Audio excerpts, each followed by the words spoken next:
যে ভারত আর বাংলাদেশের সম্পর্ক স্বামী আর স্ত্রীর।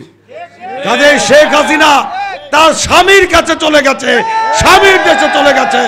শেখ হাসিনা মাঝে মাঝে বলতো যে শেখ হাসিনা পালায় না, শেখের মেয়ে নাকি পালায় না।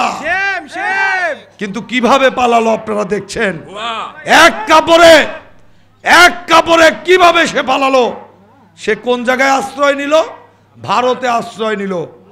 তার সাবেক পররাষ্ট্রমন্ত্রী তিনি বলেছিলেন যে ভারত আর বাংলাদেশের সম্পর্ক স্বামী আর স্ত্রীর। কাজে শেখ হাসিনা তার স্বামীর কাছে চলে গেছে, স্বামীর দেশে চলে গেছে। আজকে এই বর্গার সমাবেশ থেকে বলতে চাই, ভারতের সরকারকে বলতে চাই, নরেন্দ্র মোদীকে বলতে চাই, অবিলম্বে শেখ হাসিনাকে ফেরত দিতে হবে এবং শেখ হাসিনার এই বাংলাদেশের মাটিতে বিচার করে তাকে ফাঁসি কাস্তে ঝোলানো হবে।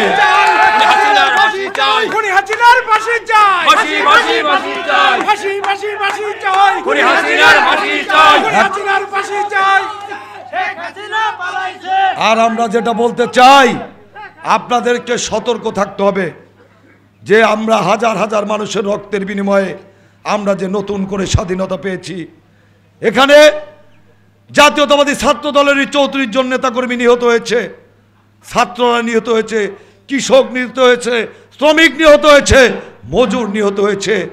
আপনারা জানেন যে হেলিকপ্টার যখন উপর দিয়ে উড়ে যায়, বাচ্চারা কিন্তু সেটা দেখার চেষ্টা করে।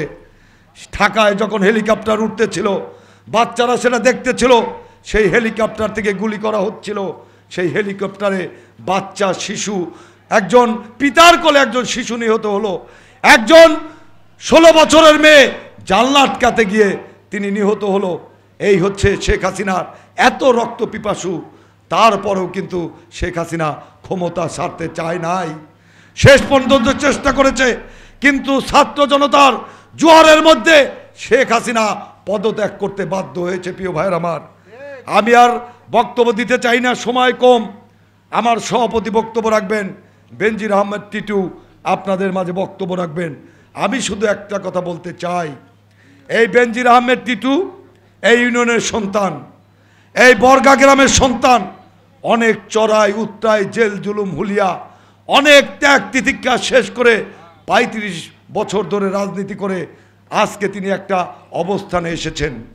তিনি বাংলাদেশ বিএনপি অর্থাৎ বাংলাদেশের সবচাইতে জনপ্রিয় দল বিএনপির ঢাকা বিভাগের একটি সহ সাংগঠনিক সম্পাদক। তিনি টাঙ্গাইল সহ ঢাকা বিভাগের সকল জেলাকে তিনি সুসংগঠিত করছেন। সে অনেক কষ্ট করে, ত্যাগ করে, পরিশ্রম করে এই পর্যন্ত এসেছেন। তার পিতাও রাজনীতি করে অনেক ত্যাগ স্বীকার করেছেন। আপনাদের সেই বেনজির আহমেদ টিটু আগামী দিনে তিনি এখানে এমপি ইলেকশন করবেন। কাজেই টিটুকে, যে টিটু এক এক করে এত দূরে গিয়েছে, তাদের দেখভালের দায়িত্ব কি আপনাদের না ভাইয়ের আমার? আপনাদের এই বিশেষ করে এই পার্ক ইউনিয়নের এই বর্গা গ্রামের এত দূরে এসেছে, তাকে নার্সিং করার দায়িত্ব কিন্তু আপনাদের। আপনাদের সন্তান আগামী দিনে এমপি হবে, আপনাদের সন্তান এই এলাকার উন্নয়ন করবে। এটা যে আপনাদের জন্য কত গর্বের, এটা নিশ্চয়ই আপনারা বুঝতে পারছেন। সেই বেনজির আহমেদ টিটুকে এগিয়ে দেওয়ার জন্য আপনাদের যা যা করণীয় আপনাদেরকে করতে হবে। আর এখানে বিএনপি সাধারণ সম্পাদক রফিক একটা কথা বলেছে, যেখানে আমরা কিন্তু ইতিমধ্যেই স্পষ্ট করে দিয়েছি, যেন কোনো প্রোগ্রাম হলে আমাদের যে মনোনীত কমিটি উপজেলা বিএনপির নেতৃত্বে এই প্রোগ্রাম হতে হবে।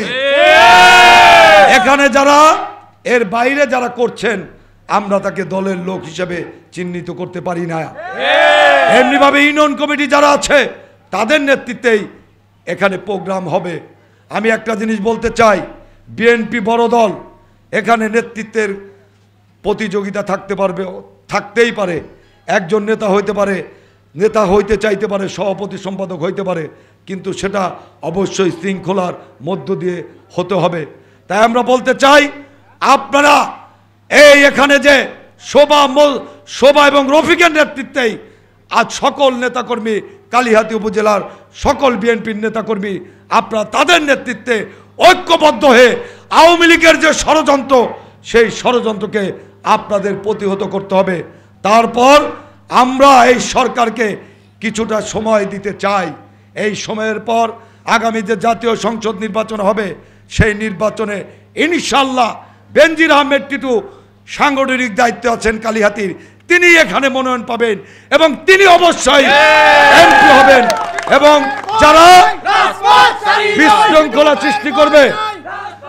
বিশৃঙ্খলা সৃষ্টি করবে, আমরা যদি কোনো রকম প্রমাণ পাই, অবশ্যই তাদের বিরুদ্ধে আমরা সাংগঠনিক ব্যবস্থা নেব। আমি আর বক্তব্য দীর্ঘায়িত করতে চাই না। প্রচণ্ড গরমের মধ্য দিয়ে আপনারা যে একটা সফল সমাবেশ করলেন, এই জন্য পার্ক ইউনিয়নের জনগণ এবং বিএনপির সর্বস্তরের নেতাকর্মীকে ধন্যবাদ জানিয়ে আমি আমার বক্তব্য শেষ করছি। আল্লাহ হাফেজ। বাংলাদেশ জিন্দাবাদ।